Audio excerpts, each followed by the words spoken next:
Hey guys, Space Jelly here, and today I'm going to be reviewing the DC Multiverse McFarlane Gold Label Lobo and Spacehog. First things first, we're gonna take a look at the packaging, so we'll get him out of the way. The box has no windows on it or anything, but it's decently high quality. It's heavy and it's not as thin as the normal boxes that they use. See some promo shots. There's some slight instructions on the back for the assembly. I think those are the same shots. I wanted to show you the this one though. This looks like a artist rendition of the figure because his arm doesn't look like that. The figure's arm doesn't look like that. So it's like a 3D render that I guess like an artist or whatever made to have like cell shading. That looks pretty cool. I wish that the figure's arm looked like that, but it doesn't. But I guess we'll see in the review. Here's the instructions and all that stuff. Alright, so on to the figure review. Do a measurement and a height comparison. He's about 8 inches to where the top of his head would be, and a little over 9 inches where the top of his hair would be on this head. He does come with an alternate head where his hair is downwards, but I have this head on him right now for the sake of posability. Let's do a comparison from next to my custom Lobo or their first release of Lobo. They're the same figures, so they shouldn't be too different. This one just has a much bigger head, so he is taller, but it should be the same body. Colors are almost the same. This one has paint on it because I painted it, but I guess the blues are a little different on the pants. The painting on the back of the vest is a bit different. And I think I did paint on this one's shirt. I think this one still has a lighter shirt, but I'm not too sure about that. Do a comparison with him next to the cell figure I brought, which is like a standard 1/12 scale figure. So he is pretty big. He's like on the bigger end of the scale with McFarlane toys. He's I think he's appropriately sized though, so that's pretty cool. Now, going on to the accessories, you probably saw how he comes with his dog. There's no articulation points on here, but this little plug can plug into his bike, and I'll bring that out soon. He comes with the chain that he's holding right now. I already showed you this head. Heads are done well, but there's a problem, but I'll get into that on the articulation section. He comes with this guitar, and it has some pretty decent details on it. You can see the words, the main man on it. But this definitely needs a paint job. It kind of just looks like bare plastic right now. Some like silver dry brushing or washing would make this look much better. And onto his main thing that he comes with. Hopefully it fits on camera. Yeah, it fits just about. It's this whole giant space bike. As you can see, the sculpting and details like that, intricate details, are really good. You can see all these gears and everything like that. Like, all this is really good, crazy sculpt, but the paintwork is kind of lacking. I would have liked the blue to look a bit more metallic, or at least beat up. And certain parts of the silver, like this, they're painted, I can tell, but it's like a weird, dirty dry brush thing, and it kind of doesn't make it look less plasticky. It still kind of looks plasticky in comparison to these parts, which I think are actually painted silver. So that's a bit of a bummer.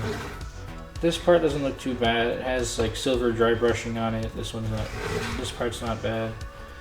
And if I take this out, there's a little bit of assembly right here where on this display you get a little or a pretty big metal peg that you plug into the bike, and then you plug it onto here so that it looks like it's floating. On the display, it's a bit different than a standard display that you get with McFarlane toys. You can see some of the detailing on there, the Lobo logo. And these two pegs right here hold his guitar. There's two pegs in the back. You can see the Lobo logo on there too. And you just line them up and you plug it into the bass. Now I don't know what this is really used for. It seems kind of like useless. I don't really know what it's here for, but you can put the guitar on his display stand. So that's kind of cool. And you know, it's something better than just the standard black plastic display stands that we always get. So this one isn't too bad. The accessories are pretty nice. I think this is the main reason why you'd be getting this version of the figure anyways, because of the giant bike he comes with and his accessories. So yeah, I think it's a pretty good value. I think right now it's actually on sale, but I'm not too sure. I'll do a double check. But going back into the figure, I always thought this figure was pretty good. I always liked this one. He has a bigger build than a standard McFarlane Toys DC Multiverse release. He has a bit more detailing than usual on him. Like the reason why I think he's good though is because he has all this sculpted detail. He would lend really well to like a custom paint job like I did. Just like dry brushing, some shading on the jeans, some silver paint on these things, but it looks silver enough on this one actually. It looks a bit better than the original release. Some white paint, some shading on his skin, some shading on here, dry brushing on his vest, and he'd look really good. As it stands right now, he does look kind of lacking. He kind of just has like a plain black jacket despite having these spikes and buttons. But this figure isn't too bad. I think he has more details and paint on him than a standard McFarlane Toys release. So I think that he's worth it. I like this figure. And getting into a head sculpt, I'll show it off a bit right now. I think this one, even if it's just on there so I can articulate him better, I do think I would prefer to use this head sculpt anyways because of the spiky hair. I always like Lobo with the spiky hair more than with the long hair or the dreads. You can see right here though that one of his eyes, this one specifically, is kind of lower than the other one. So it kind of gives him a strange kind of look. The mouth details are nice. All the teeth are painted surprisingly well actually. But I guess now we can talk about articulation and about the problems with his head. This one and that one, their hair sculpt, the hair sculpt is completely rigid. There's no flex at all. It's not a soft separate piece. The hair is completely rigid on both of the head sculpts, so you got to be careful actually putting this in because this actually is really pointy. Like it could actually hurt you if you try to plug it in, and the heads are kind of difficult to get in. They're not super hard, but they're kind of difficult. I'd recommend using a blow dryer. With this one, this old release, the hair actually is a softer piece, so there's really no there's no hindrance in how you pose him, even with this long hair. He poses pretty well with his head. This head almost doesn't pose at all. You can only rotate it on this figure, so that's kind of a bummer. This one does work though. So with your, I guess we'll just get into the articulation. He looks down about that far. Whoops, his head came off. Just plug it back in. His head looks up that far. It's not a ton. Head moves side to side very well. That's pretty good. Yeah, be careful with posing this too. Rotation. Head is pretty good with this one, but unfortunately the other one doesn't work so well. Arms raise up past horizontal. Full rotation. He does have that ball peg that it kind of adjusts on, but it's barely usable in this figure. Bicep swivel. Double jointed elbow. Probably the most hideous joint he's ever put on a figure, but I don't know, it's functional. Wrists have a ball hinge hidden in there. So you should be able to get all the articulation you need out of that. Torso, I guess I'll try to just do the top one first. Stretches forward more than a normal McFarlane Toys figure.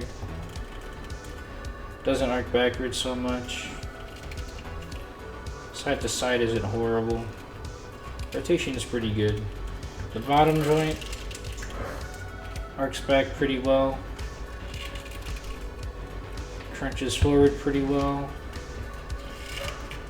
Side to side is pretty good too. And rotation. Not bad so far. Legs, they don't go up that far. Maybe they can go up further if you really want to stress the diaper piece, but it's not terrible. I would prefer more range though. He goes back pretty well.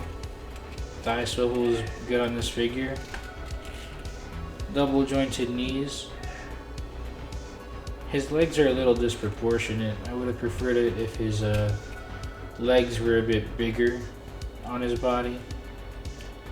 They're not terrible though. They're not like, it's not like they're super skinny. They're just not as big as I'd want them to be. Oof. Ankles have a really stiff ball hinge, go down that far. Try to... They don't go up that far. Since they're ball hinges, you can get an ankle rocker. And you get a toe hinge.